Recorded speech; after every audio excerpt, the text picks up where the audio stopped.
All right, golfers, Kevin Haime here, back in my teaching studio at my trusty podium, using video to help you out. We call this Swing Secrets. We can dive a little bit deeper in Swing Secrets than with our quick tips or Tip Tuesdays, and use video, which is awesome. I've got some incredible clips I've gathered over the years, and this one made its way into my software this year, and it's Dustin Johnson at Augusta National.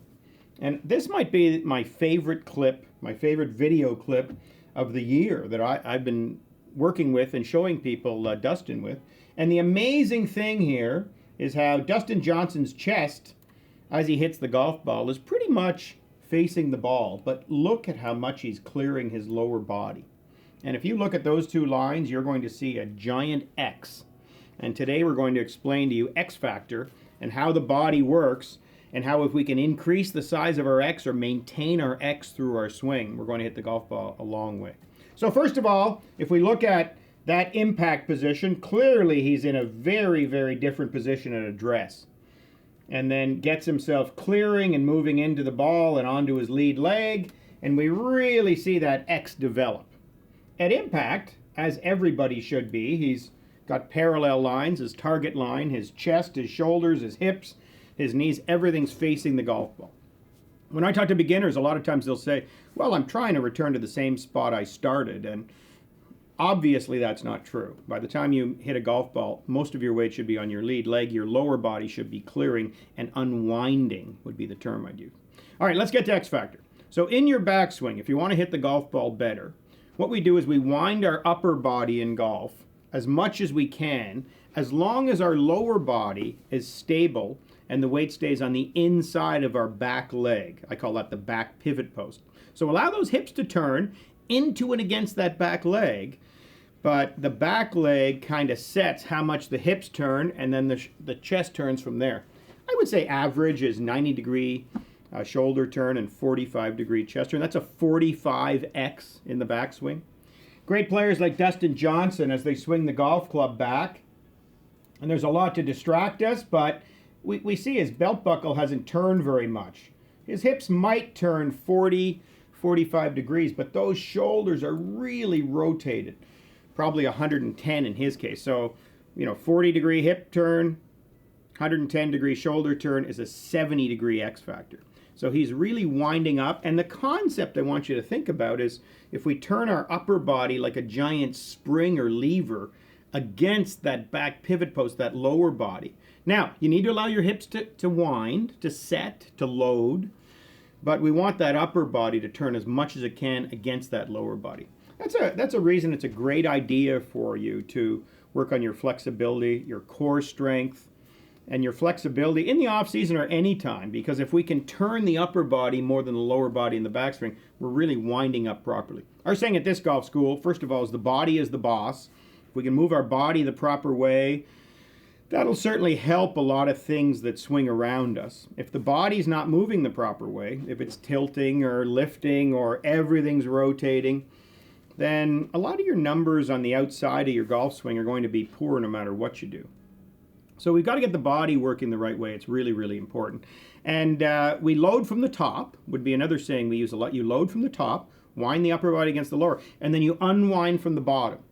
I think most of you should understand the concept of it starts from the ground, and the ankles and the knees and the hips all move, and that brings that golf club winging around you. Now, for your better players who think they should fire their legs at the target too much, I want you to look at Dustin Johnson, and if you just throw your knees at the target, that will probably do some other bad things. The knees going too far forward might drop you back. It might prevent you from rotating and clearing a little bit. I fought this actually in my own game my entire life. I've got a little bit too much lateral sway with my legs to the target, and sometimes it blocks me out and I need to use my hands and my arms to clear.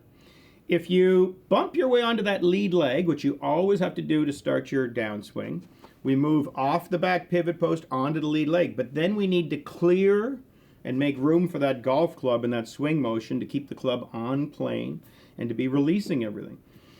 Those who do it the best, who clear the best, who have the best flexibility and strength, probably maintain their X factor the most at impact and hit the ball the farthest. So Dustin Johnson would be today's probably best at it, and I don't want to certainly take anything away from other long hitters, but if you can maintain through strength and through a proper unwind your X factor at impact, you're going to hit the ball farther.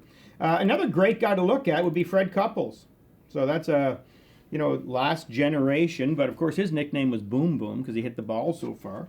And again, at address, I think that's number 3 at Augusta. Look at there's the flag over here. He's hitting an iron off the tee. I think this is 3 at Augusta. And Freddie's standing over the ball. Everything's square, but if we watch him at impact, we're going to see a substantial lead with the lower body and clearing with the lower body. So again, the hips are, wow, almost facing the target, and yet his chest is just starting to open through the target. Again, that's a huge X factor. In concept, here's what I want you all to work on. Flexibility, first of all. Anytime you can work on rotational flexibility, any kind of flexibility will help your golf.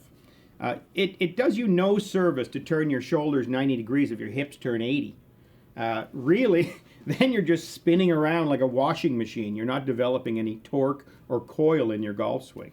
So what I want you to do is work on turning that upper body, keeping that lower body a little bit stable and athletic.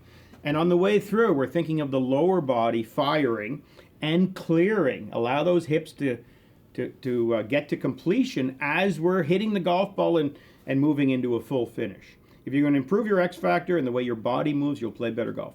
All right, that's your swing secret for today. It's called X Factor. Let's watch Dustin here a couple more times.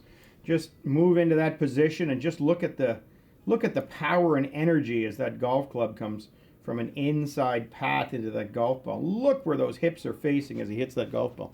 You can get a better X factor. You can play better golf. That's our swing secret for today. For more great swing secrets like this, you can subscribe to this channel, or you can find me anywhere on social media on Twitter, Facebook, or Instagram, trying to make you a better golfer.